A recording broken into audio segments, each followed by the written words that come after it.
Suppose you're reading a runic inscription that didn't contain sentences at all, only a list of words. Summer, sun, man, wild ox. To a medieval reader, that list could immediately reveal the beginning of a name. The trick is in knowing the names of the runes.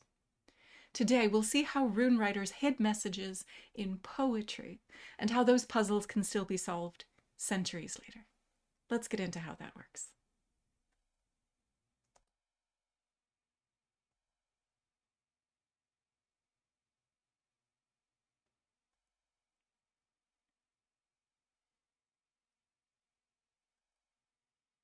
Hello, rune scholar, wherever and whenever you are.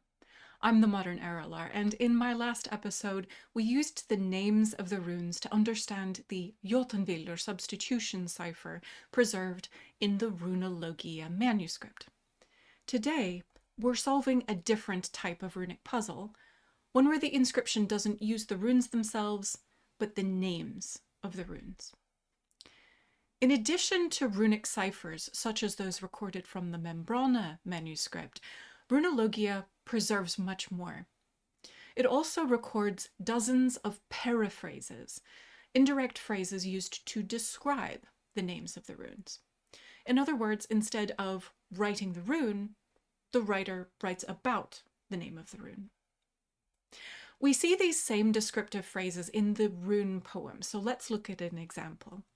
Each stanza in the rune poem begins with the rune itself or its name, and then gives a poetic compound metaphor that describes it, called a kenning. In Runologia, hogel, for example, is the coldest grain, a kenning that also appears in the Icelandic rune poem. Once you know these descriptions, you can use them to spell words with rune names. On a medieval rune stick from Bergen, one side of the text reads Or sol Málrúnir, ur náð, tyr ráð, which we can immediately recognize as the names of individual runes from the younger Futhark. If we then use these named runes to create a word, we can recognize the name Ásmundr. In this period, the same rune could represent both T and D, which makes the reading possible. Once you know the pattern, it becomes easier to find, and we see a similar substitution on another inscription from Trondheim, which reads Is ur or ride. Try applying the same concept here. These rune names spell Ívarr, the name Ívarr. The word reist, meaning carved, appears in binary runes in the right half of this inscription. The most elegant example turns this idea into a full poetic riddle. Inscription A104 from By Church in Telemark contains an 8-line poem. The poet tells us he cannot sleep, and then he gives 6 riddles explaining why. Each riddle describes a rune using a phrase similar to those in the Norwegian and Icelandic rune poems, which allows us to identify his intended rune. When we identify those runes and then put them together, they spell a name. Guðrún. She must be why he can't sleep.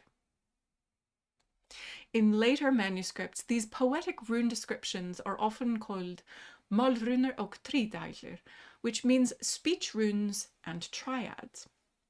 These lists gather the rune name periphrases of the later extended rune row written in alphabetical order rather than Futhark order.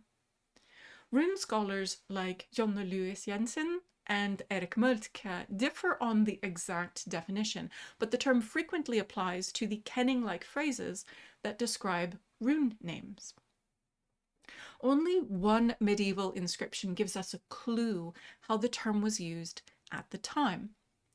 A bone fragment from Lund reads on one side, Bondi risti Málrúnir, Bondi carved speech runes. On the other side, we find the line Arar ara eru fjatrar. Eagle's oars are the feathers.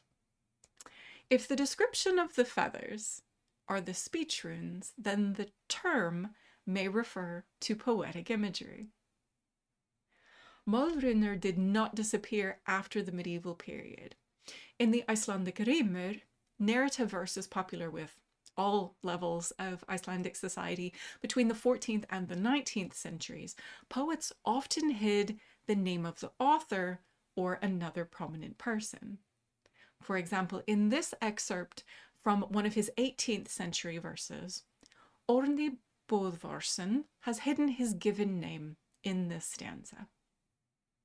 Again, we must interpret his poetic lines through the lens of the Icelandic rune poem and know that beautiful violets would be a feature of the good summer that would point us to the ar rune for an A sound. Other modern Icelandic poets pushed the puzzle even further. In this poetic manuscript from 1804, the poem gives an anagram for the name Guðmundr. If you look at this text on hanrit.is or go back to my opening slide, you can see that the author even writes the name in runes at the top of the page as a hint. In this episode, we have seen how rune writers could hide names using the poetic descriptions found in the rune poems. What looks like an ordinary verse can turn out to be a carefully constructed puzzle. Next time, we'll return to historical examples of runic magic to explore a different kind of hidden meaning. Thank you for reading the runes with me, the modern Erilar.